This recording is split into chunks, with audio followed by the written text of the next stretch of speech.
split up. Divide and conquer. Otherwise, this whole thing is in ruins. No pun intended on that last part. I swear. Yeah, that might be our best option. Good idea. And the minute things go south, we go back the way we came.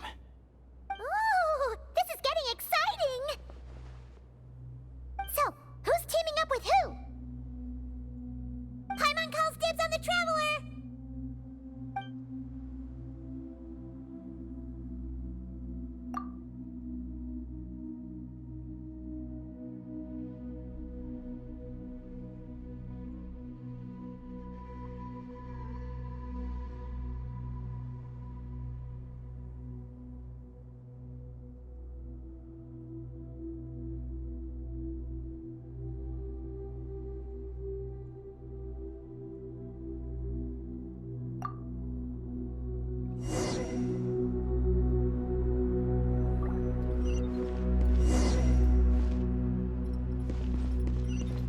Well, this takes me back. The last time we were in the desert together, the two of you came all the way out here to gang up on me. Oh? Sounds like someone's holding a grudge. Just what I like to hear. If you're still hung up on that last one, just name the time and place, and we'll have ourselves another thrilling...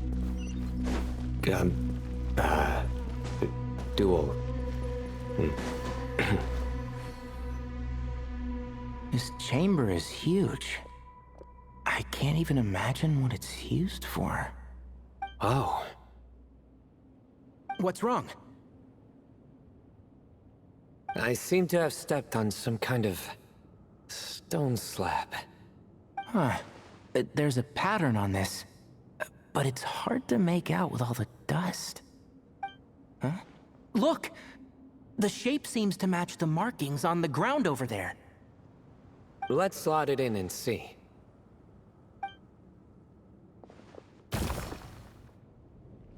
And we have a match. Looks like we need to find the other 3 broken slabs. Let's search the area, but be careful where you step.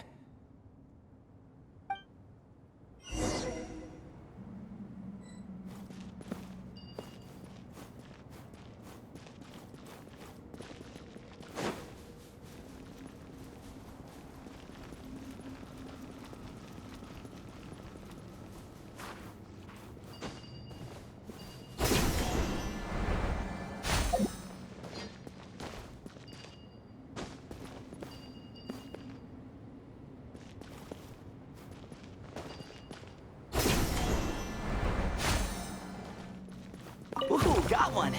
Ouch, but watch out. The edges are kind of sharp.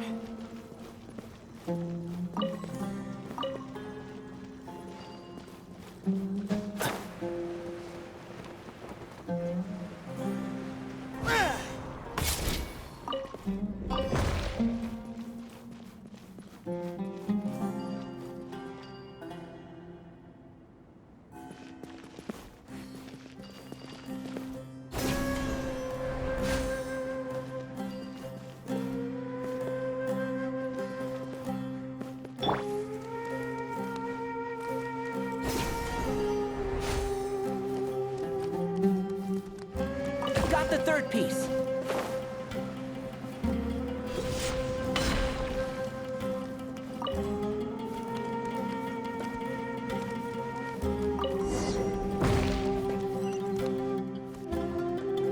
We just need one more.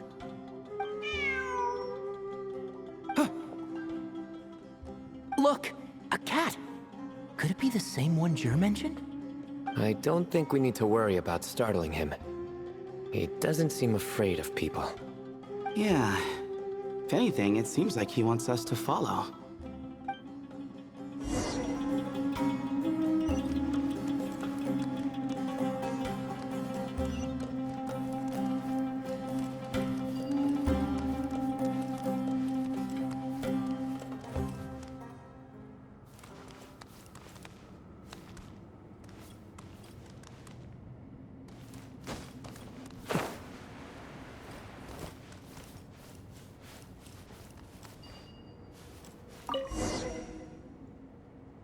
Oh, he led us to the last piece. Who's a good kitty? I never thought I'd hear you say something like that. You've clearly never heard how the professor talks to his tomatoes, then.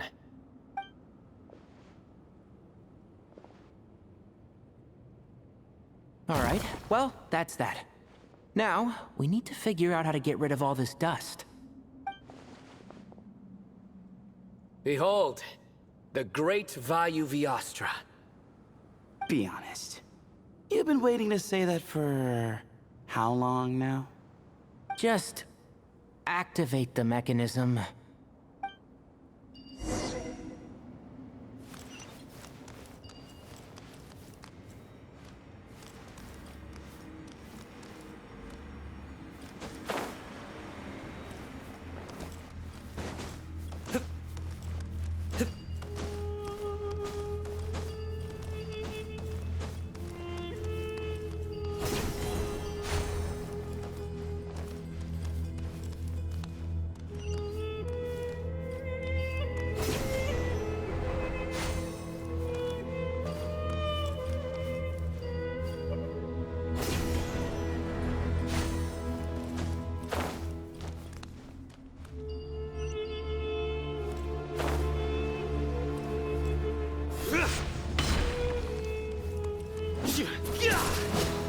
Surrender!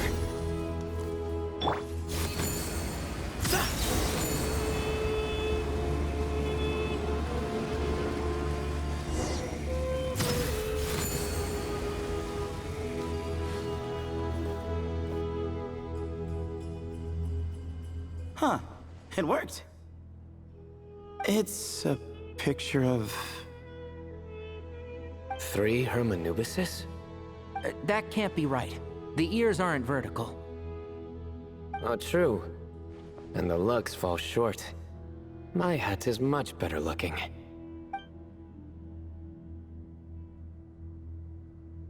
A goat, an ibis, and a crocodile. Oh, wow. Our botanist knows more than just plants. Riveting observation. I was just thinking. These 3 figures look a lot like the 7 pillars of King Deshret. That's right. These are our colleagues. Our what now? You sure about that? Just kidding. But what I meant by that is, these were Hermanubis' colleagues back then. The middle one is the Goat King Harashef, Minister of Ministers, the god Amun's most trusted chancellor. Records say he was the deputy king of the Desert Sands, chief among the 7 pillars. Someone even more impressive than Hermanubis? Sorry, couldn't resist.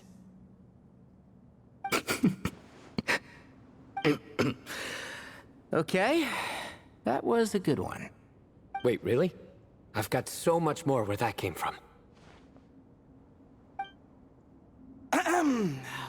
Where were we? This is Sopik, the Crocodile King, captain of captains. As the name suggests, he was a valiant commander and had dominion over all weapons of war. And finally, this is the Ibis King Thoth, scribe of scribes. Your memory's pretty impressive. I bet you're almost as good as me at memorizing cards. A scribe. Did he manage archives then? Like Alhaitham? Wait, that's all Alhaitham does? I never knew being an academia scribe was such a cushy job. Well, that's how his friend put it, anyway. Well, I don't know much about the academia, but I'm sure the Ibis King had more responsibilities than that. The temple's records say he represented the wisest aspects of King Deshret, inventing the desert script and arcane arts at his king's command. He must have been quite the impressive man then. Or creature, depending on how you look at it. Still, why are these 3 the only ones represented here? What about the other pillars of King Deshret? Maybe because the 3 of them were extra close? Huh. Kinda like us. Oh yeah! Maybe we should have someone inscribe us on a commemorative stone slab too. Or, we could just take a picture. It would serve the same purpose. Anyway, no more distractions. Huh. Doesn't it look like there's writing carved into the corner? Huh. There is. And it's in the ancient desert script, too. Looks like the Ibis King left you some homework. Give me a sec. I'll try and translate it. The ministers are unvirtuous. The scribes unwise. The captains unworthy. My end is not humanity's end. Hereby bestow upon you all the far side of eternity. Wait, so they went to Aru? It doesn't sound like it was their idea. The far side of eternity is said to be the final land of dreams for all desert dwellers. But if such a place did exist, wouldn't it also be an inescapable prison? Yes, and based on the writing here, it's clear King Deshret wasn't pleased with these three. This gift he bestowed upon them seems more like a punishment. Such is the power of a king, I suppose.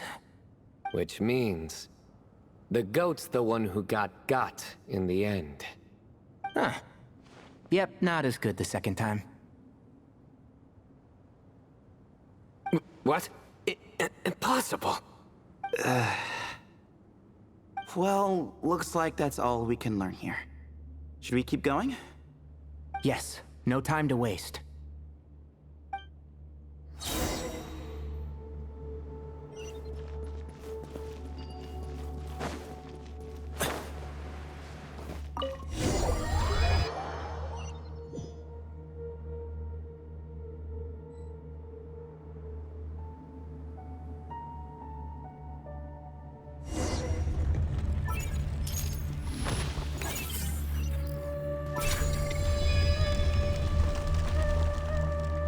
Jeez, who knew a suitcase could be so fast? Marak is nothing like this when it comes to housework. Hey, wait up! The scout's job is to take the lead. Just let Marak figure it out. Easy for you to say. I'll be the one doing the repairs if something happens. Why don't you go scout ahead then? When I think of a comeback, I'll let you know. Oh, Marak stopped. What is it? Found something? Looks like something covered in sand. Let's get it out then. Come on. Oh, it's a stone slab. Good job, Marak.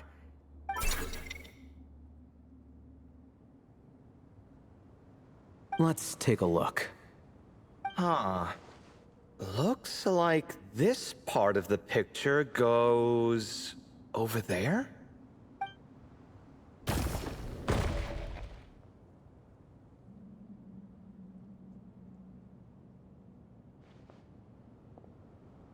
In that case, there must be other pieces. All right, and let's look around. Hey! Why are you sitting down? I thought Marak was helping. Oh, so you do know what that word means. Great. Are we supposed to just sit back while Marak does all the work? No, I doubt you could do that. Exactly. But I can.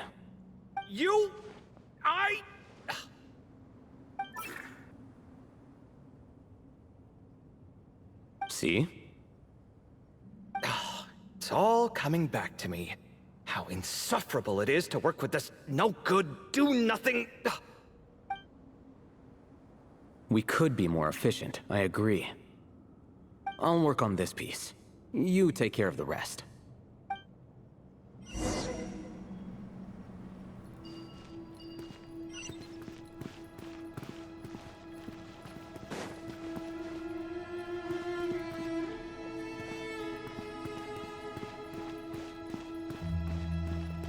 Found one!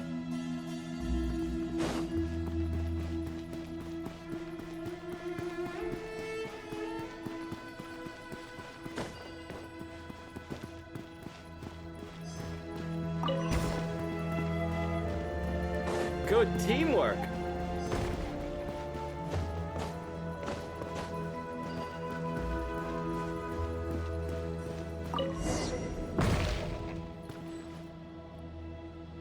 Looks like we found them all.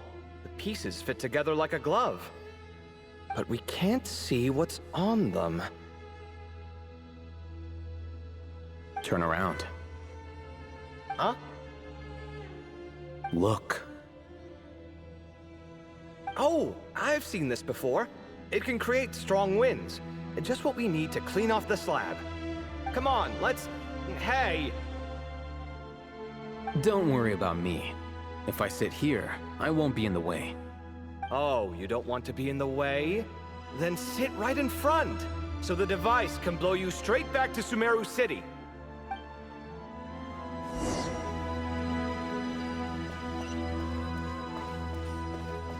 Sight clear! Huh.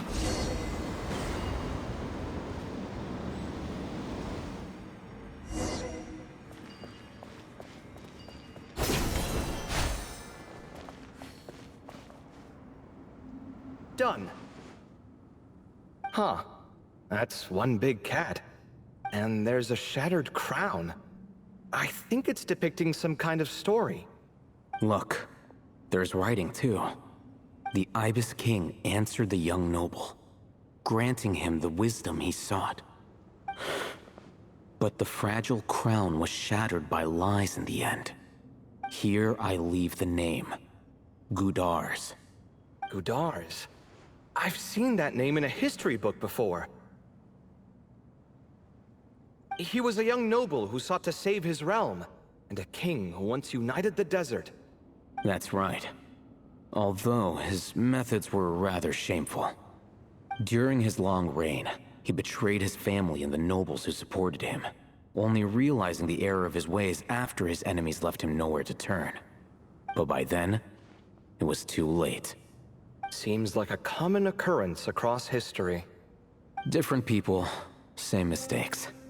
It's an inevitable pattern, destined to repeat itself.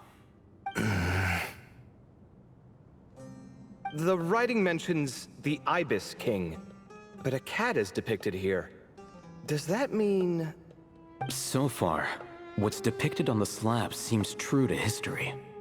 In which case, this cat is either a proxy for the Ibis King or a manifestation of said king himself.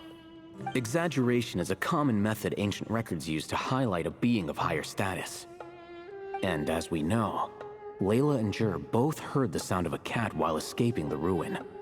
You're saying the Ibis King, one of the legendary 7 pillars of King Deshret, is here, still helping those in need?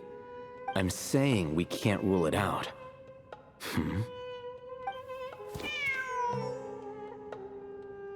Wait, there it is! The cat!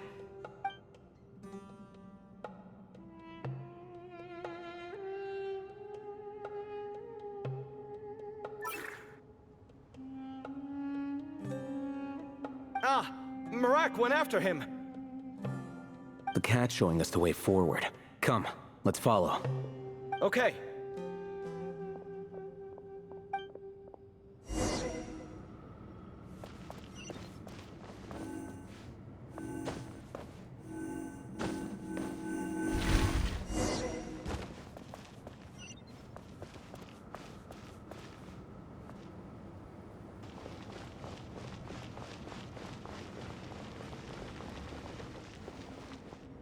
Huh.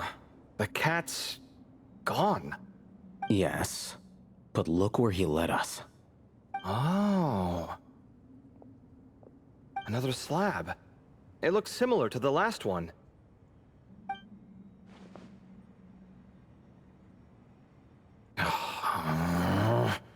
Oh, by all means, take your sweet time.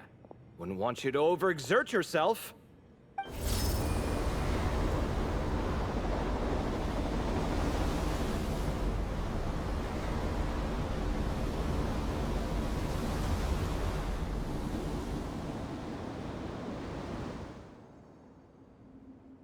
Huh. The scene depicted here... Seems to be a different tale.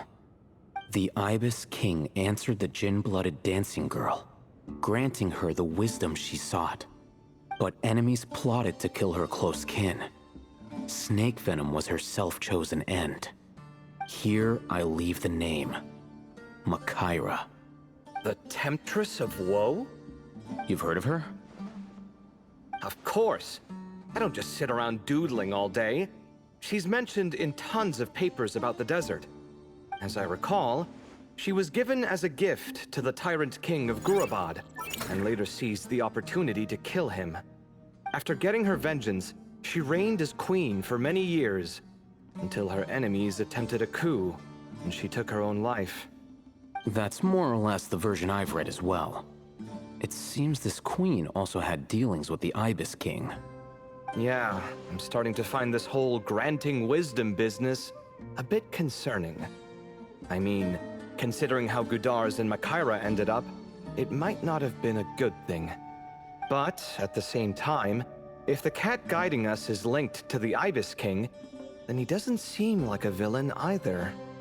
People are complicated, and the same is true of the servants of the gods, no matter their wisdom or power. Let's reserve judgment for now, and keep moving.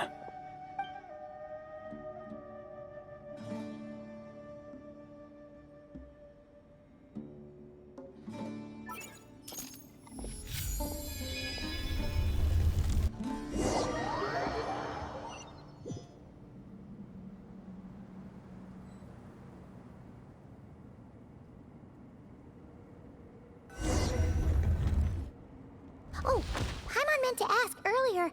Have your memories come back, Layla? No, sorry. To be honest, nothing about this experience feels familiar. Besides, my focus is the stars, so I don't spend a lot of time exploring ancient ruins. Guess that makes us the senior researchers in this scenario. Stick close, all right, Layla? Okay.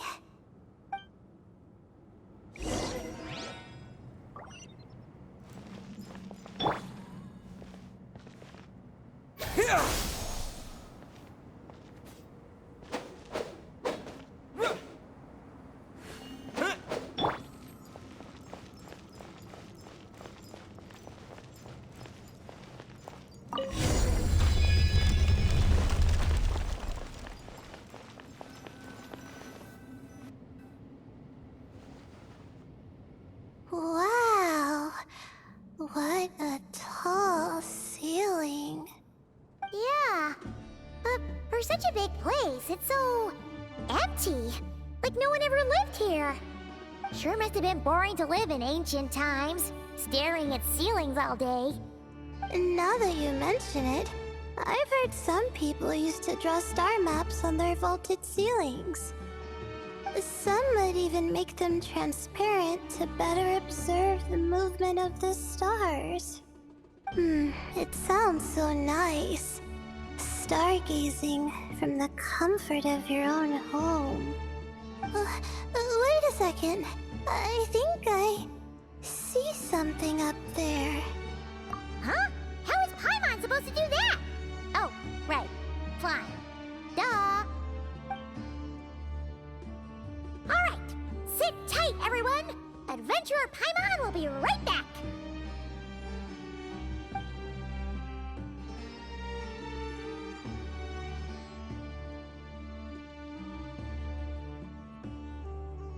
Okay.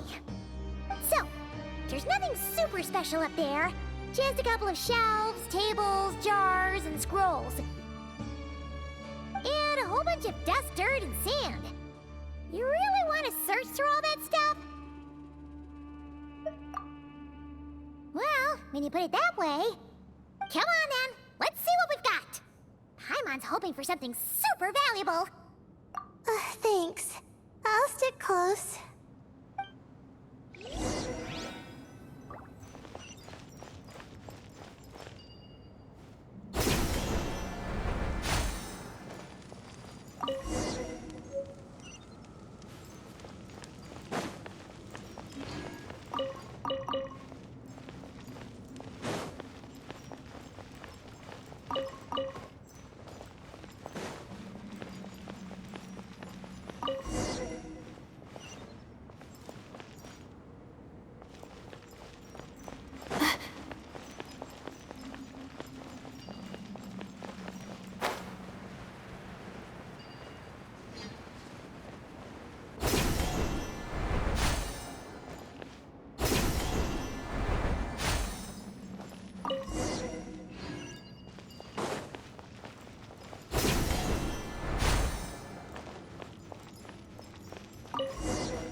I think that's everything.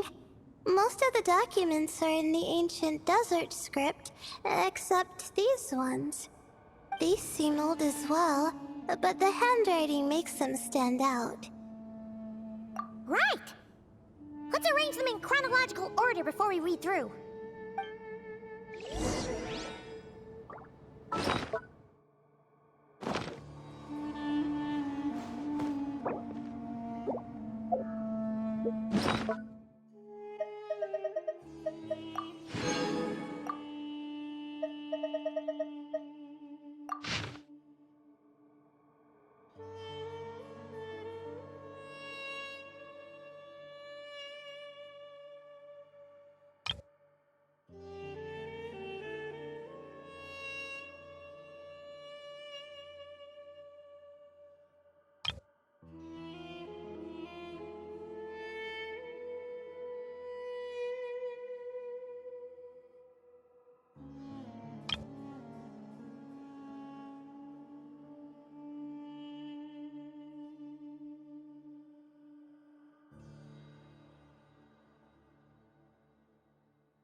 Okay, now let's take a look.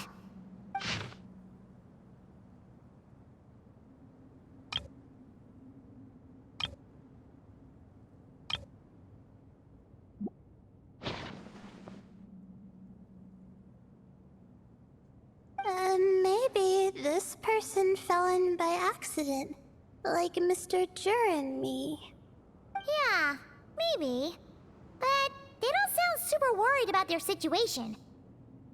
So, either this person's an ace adventurer, like the Traveler, or some kind of super optimist. An optimist, huh? Oh, I wish I could be that sort of person. That's right! You're detailed and passionate. Great qualities for an adventuring buddy. This optimist seems super obsessed with exploring every corner of this place. That could have gotten them in big trouble for all we know. Well, I appreciate the compliment. It's almost magical how words like that can make you feel like you can do anything. I only wish that magic could last a little longer. Until I figure out my new study topic, at least.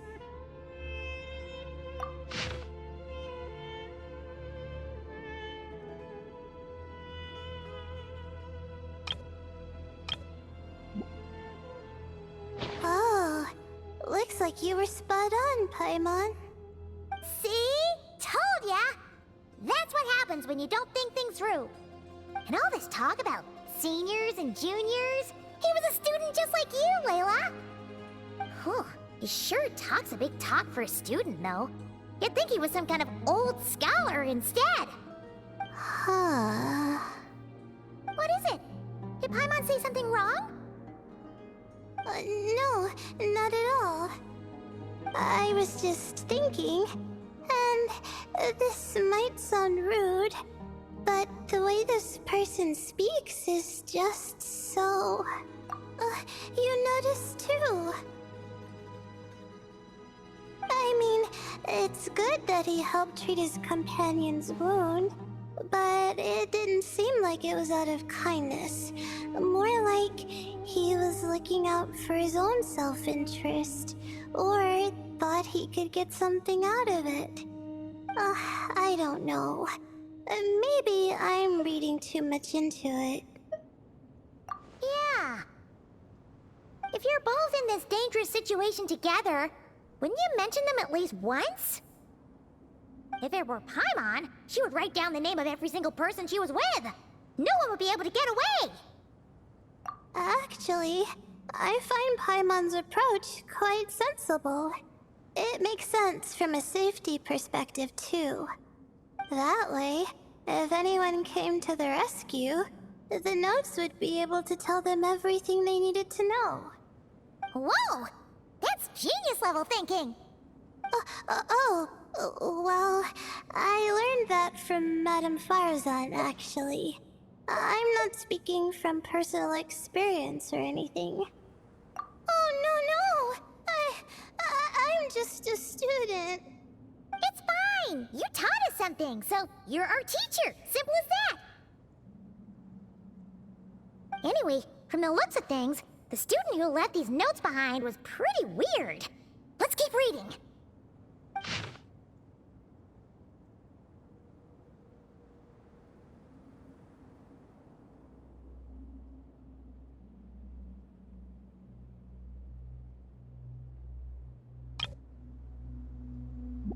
Whoa! Hang on! That's a lot of information. Paimon needs a moment to take this in. The Ibis King. So... did this person actually meet the Ibis King here? Sorry. Who? Jeez, not again! Stop teasing her, Traveler! You know she was asking about Nefer. Anyway, Nefer's, a friend of ours. And she's mentioned the Ibis King before, but not in much detail.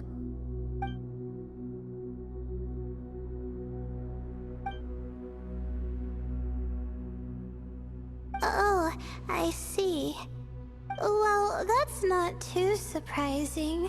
Most people in Sumeru know about King Deshret, and most in the academia have at least some knowledge on the Seven Pillars. Legend has it, King Deshret ruled the desert at the head of several wise retainers, guiding their people to pursue the limits of wisdom. He also left behind treasures for future generations, which continue to be relevant in nearly every research discipline. Now, this message indicates this student and his senior were rescued by the Ibis King. But to think it's possible to meet him in a place like this... We don't know when these notes were written, but didn't the Seven Pillars disappear a long time ago? Yeah, the notes made it sound like his powers were restricted. Also, the mention of this form? What is that supposed to mean? I'm not sure. Let's keep reading.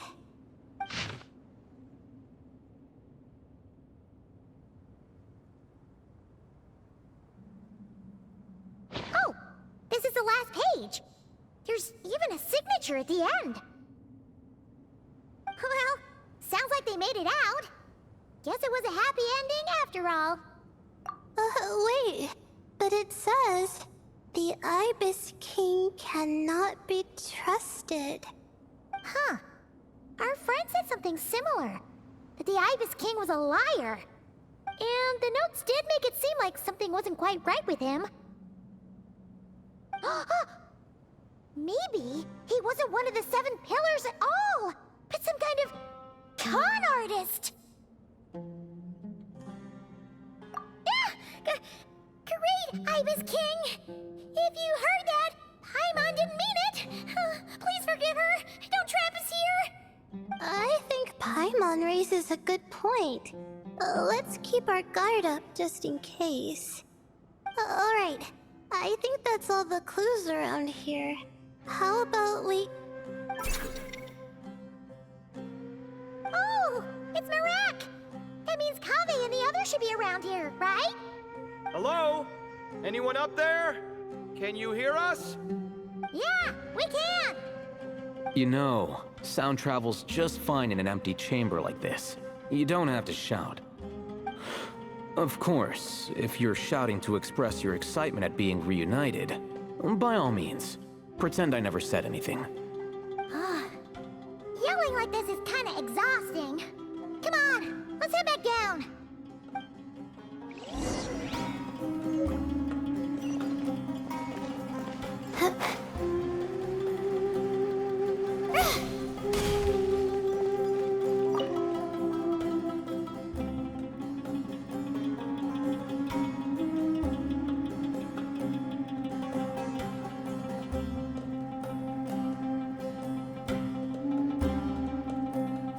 Wow, we all ended up in the same place, huh? Yeah, What a coincidence. Indeed. Or as I like to call it, the chai factor.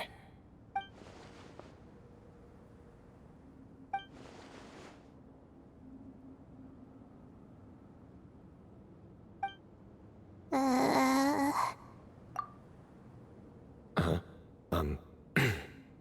No reply? Just say it. All right. Because it's spice to sweet brew again. Oh, hey, that's a new version. Oh, wait, what? You've never heard that one?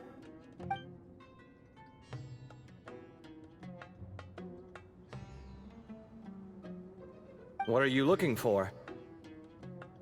A place to sit and read my book. Oh, great. What else is new? Well, looks like everyone made it through unscathed. Let's take this chance to get some water, rest a bit, and discuss what we learned. Yeah, let's debrief.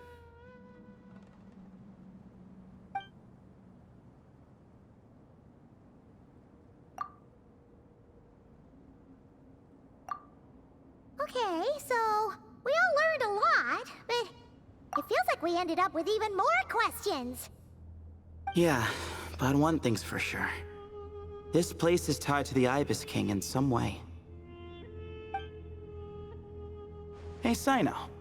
You're the current representative of Hermanubis. Can you call him up for a sec? Of course. Just let me sense his presence.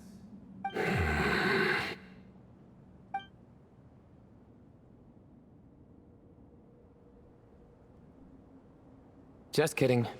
I can't sense him at all.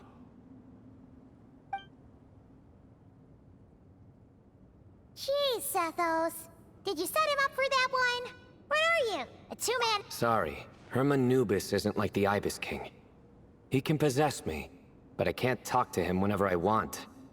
Oh, truly? Does that mean he's gone? I would have liked to reminisce about old times with him. Ah, the cat! It speaks! Of course it speaks. In fact, it is not an it at all. You do me a great offense. My apologies. Esteemed cats, sir? Oh, this little contraption is still here. Contraption? No, this is Marak. Which means you do his assistant a great offense. Huh? Well, I didn't mean... Well, I apologize. I wasn't referring to this Marak, but rather the thing that operates it. King Deshret was quite partial to it. I have forgotten what it was called. It must have had an official name, albeit in the old tongue. Even if I did remember, I would need to translate it into modern language. It's not important. Marak's a fine name. Even better than the original, if you ask me. Who thought of it? And the remodeling, quite well done indeed. This Marak looks much happier in its current form. Oh, and the components should have model numbers written on them. You can look them up if you're curious. This cat talks. A lot. Quite the one-sided conversation. Is this what the Ibis King was like? He seems quite eloquent. I wonder if he plays cards. Ha! I knew Marak was a great name. Go me. Let's see, what page was I on again? Should have brought a bookmark. That all went over Paimon's head.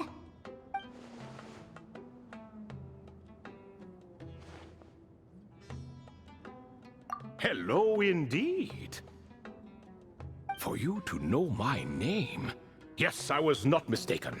You are special among your companions. But you are all guests. It is only proper to invite you in. Come then, this way.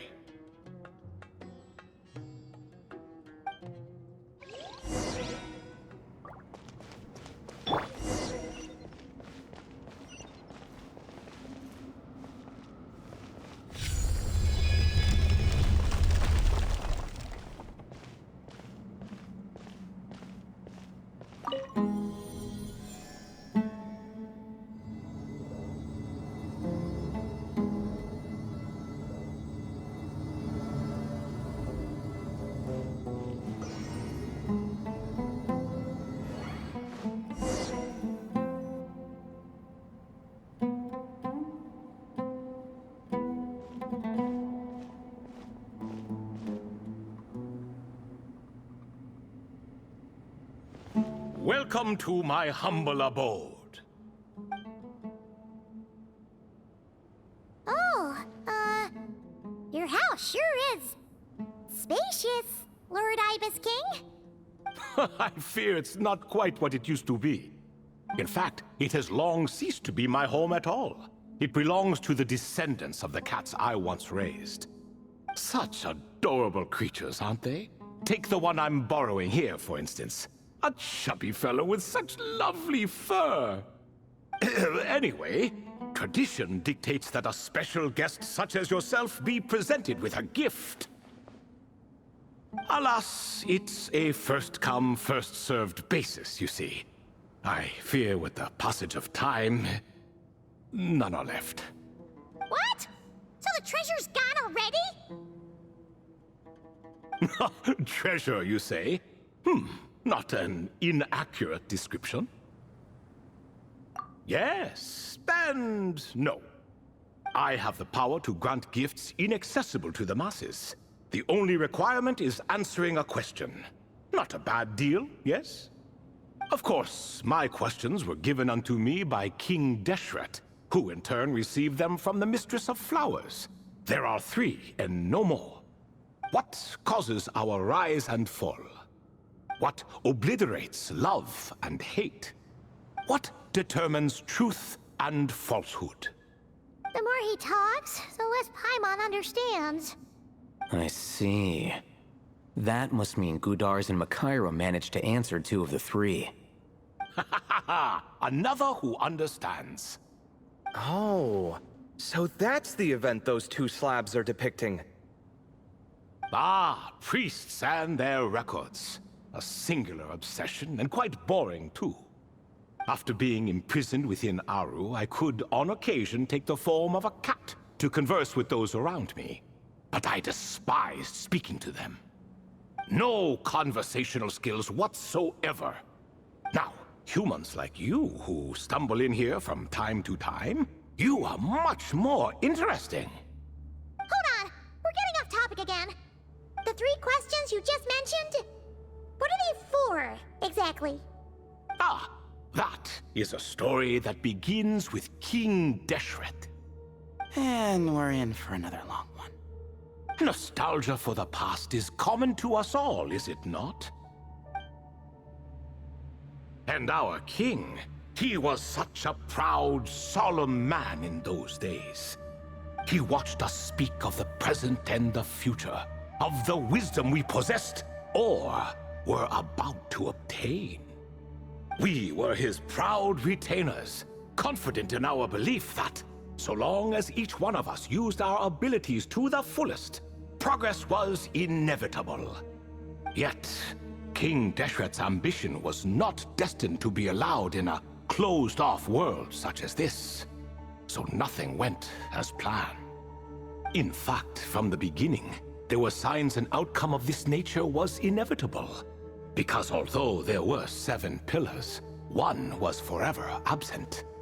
Al-Ahmar would insist the Dendro Dragon Sovereign was one of us, but the dragon herself rejected that idea.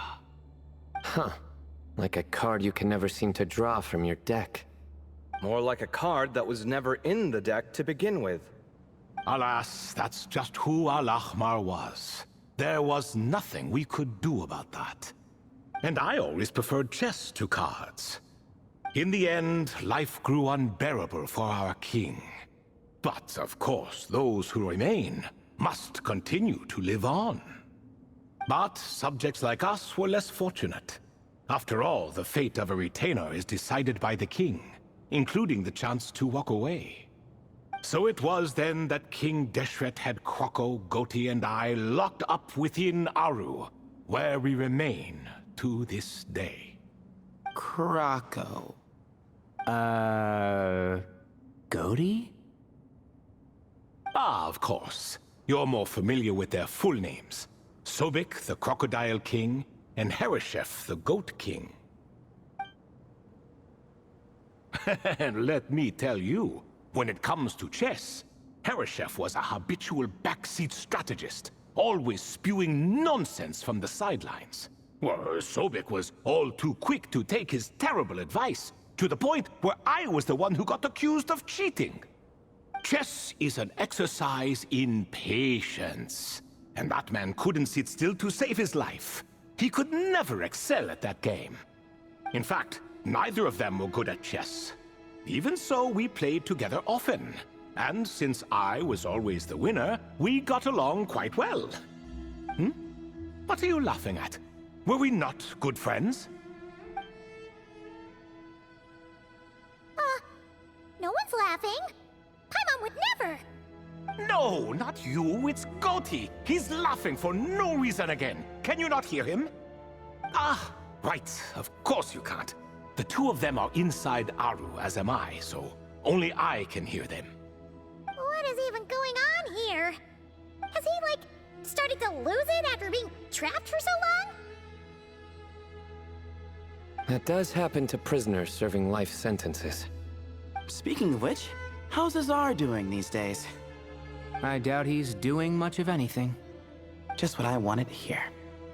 What is the meaning of this? You doubt my words? I have half a mind to not talk at all. Oh, no. They're not questioning you, Lord Ibis King, just discussing other things. Please, continue. In that case, where were we? Getting to the part about the 3 questions. Hopefully. Ah yes, we're almost there. Before I entered Aru, King Deshret said I could be released from my eternal seal if I chose humans who could provide the correct answers to those 3 questions. The first person who caught my eye was Gudars.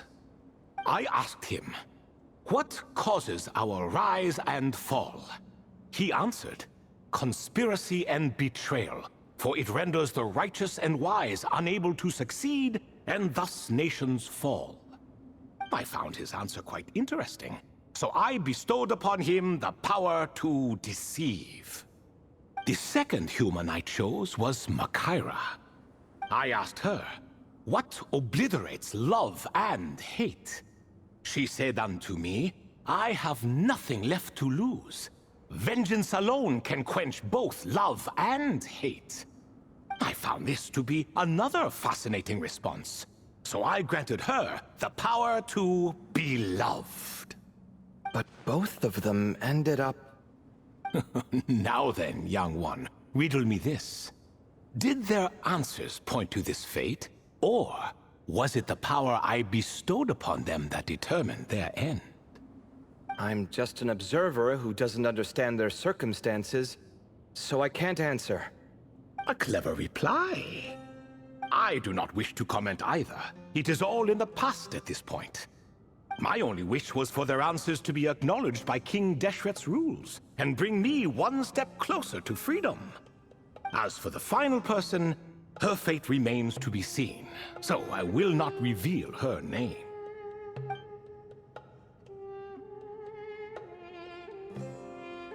I asked her, what determines truth and falsehood? And found her answer quite compelling, so I bestowed upon her a gift to match. As you can see, however, I have not been freed, so it's clear the answer she gave at that time was wrong. But alas, 3 people were chosen and 3 questions were asked. So now all I can do is wait. Wait until her wisdom is in line with the rules set forth by my king. Until she has found the true answer to that question. No wonder there was no 3rd stone slab then. Or perhaps you're just not ready to include her in the story. Though that might be a generous interpretation. Well, it's not merely because her story remains unfinished. As the remaining priests of this place left or passed on, there were none left to record the events that followed. Besides, stone slabs are few and far between in the Great Red Sands.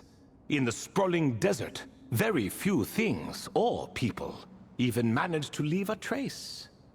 But sometimes I can't help but wonder, if that young man from several centuries ago had been willing to answer my question, would I have left Aru by now? Wait, so was someone else? Of course, it has been thousands of years after all. All sorts of people have stumbled upon this place, but I only chose the special ones. That young man had such a singular intelligence, though his companion, by contrast, was rather average. The author of those notes we found? The student named Zandik? Ah, yes, I think that was his name. In truth, I was unsure whether I should grant him my third remaining gift.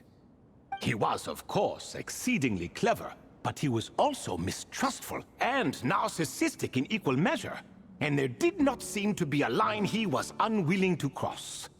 Too much power could be dangerous in the hands of someone like him, so I found myself rather relieved when he declined my gift. Oh, he turned you down? Did he give a reason? Yes. He said he didn't need it. I still remember the look in his eyes. Nothing stood out per se, and still I could sense contempt and disdain radiating from his gaze. I could not give an exact reason, but on instinct I just knew it would not end well to get close to a man like that. So, I tricked him. Stick close to your companion, I said. Only the descendants of Tuletula can come and go as they please. Leave him behind, and there is no escape for you. So, does that mean his companion wasn't a descendant of Tuletula? Oh no, that part was true. The lie was in the other half. Anyone can enter or exit this place. There are no restrictions. I saw that his companion was exhausted and was concerned Zandik might leave him behind, or worse, that some other accident might befall him. So I made up an excuse to prevent Zandik from going a step too far. Oh, and speaking of, Sandik's companion had the same blue hair and pointed ears as you. Wait, does that mean Layla's also a descendant of Tuletula? Indeed. When Hermanubis founded that city, he took in many who had nowhere else to go. Today, their progeny are scattered to the four winds, and indeed are far more numerous than I could have imagined. So the person you protected could have been my ancestor. Yes, yes. You're very welcome for that. Could I ask another question, Lord Ibis King? Of course. I have nothing but time, I'm afraid. Did you also save me and a man named Jur? I did. You two were quite unlucky bumping into a device King Deshret once used to measure human brain power. That contact caused more knowledge than you could handle to flood into your minds. So I replaced that knowledge with simpler, repetitive information. Of course, the side effect being the same thought repeating over and over again in your mind, but that should resolve itself in time. How many moons are there in the sky?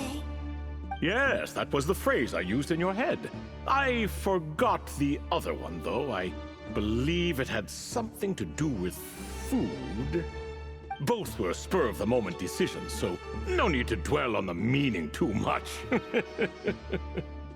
Oh, I see. Thank you, Lord Ibis King.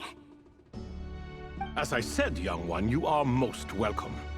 If you're inclined to return the favor, perhaps you could turn off that device so no one else can trigger it?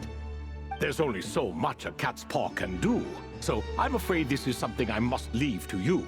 Or Marak, I suppose. Oh, splendid! Another one bites the dust. Such is the fate of things here. Day by day, little by little, the remnants of ages past fade into obscurity. For that reason, the gifts of bygone eras, be they tied to your blood or technological in nature, are not to be revered. They are tools, nothing more. disrespectful. I simply make the most of what I have. Besides, our king has been gone all these years. What good does it do to revere him now? Oh, are you talking to the Goat King again? No, Croco this time. He's pestering me for another game of chess. Says he wants to even the score. Wishful thinking, if you ask me. If we counted one push-up for every loss, he'd owe me 300,000 by now. Of course, that's just a rough estimate. I've never kept count. It appears that's something you like. Being someone unable to be defeated. I suppose so. All right then. Time for me to extend my winning streak, and for you all to head home. In truth, deep down, I know even the answers to those 3 questions will not change my fate. But that is for me to reckon with. Go on now.